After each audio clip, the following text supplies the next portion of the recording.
For those who clicked into this video, you are probably thinking, wait, what? Chinese has no past tense? What are you talking about? Are you serious? Well, yeah, I'm dead serious. Actually, let me go further.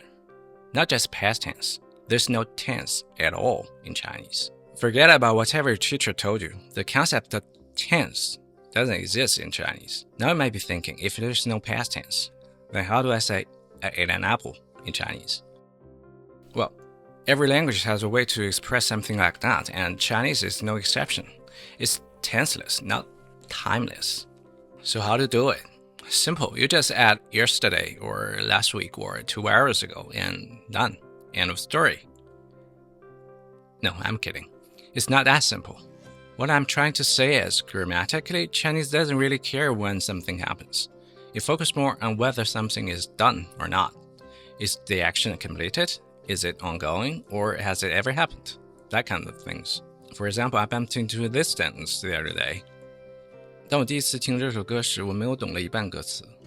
Literally translate to, when I first listened to this song, I didn't understand half the lyrics. It looks fine, it's understandable, but it's wrong. The question is where, and more importantly, why? Well, the problem is the verb, 懂, understand. Most learners would think this happened in the past, so I should add a past tense marker, 了, to mark the verb. Sounds reasonable, right? What's the problem? Well, that's exactly where the problem is. Like I said, Chinese has no past tense, so there's no such thing as a marker that marks the past. What 了 actually marks is the completion of an action.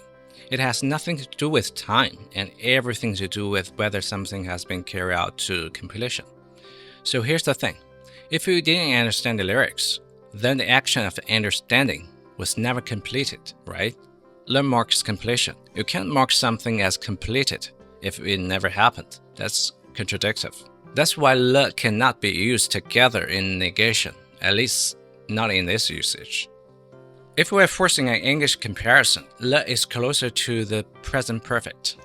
I've done something, where the focus is on the achieved state of an action, not the point in time it occurred. So if you just remove 了 from that sentence, you get something that's not supernatural, but grammatically correct. 当我第一次听这首歌时，我没有懂一半歌词。It sounded a little bit awkward, but at least grammatically irreproachable.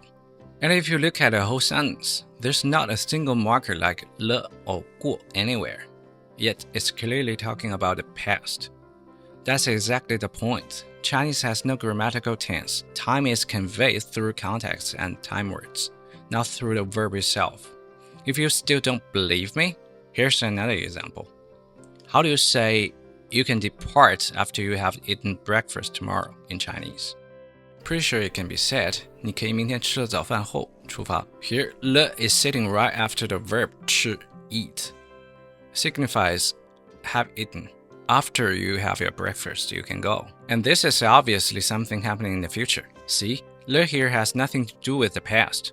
It's telling you the action of eating breakfast needs to be completed before you can leave. The time doesn't matter. What matters is whether it's done. That's what 了 really does. So to wrap up, Chinese has no tense. Not tense is simple in Chinese or tense work differently in Chinese. No, there just isn't any. In terms of grammar, of course. The only thing you need to worry about is whether an action is ongoing or finished. As for whether it's yesterday or tomorrow, just let the time words handle that. So next time someone tells you 了 is just a past tense marker, you know better. It's not about when, it's about whether it's done.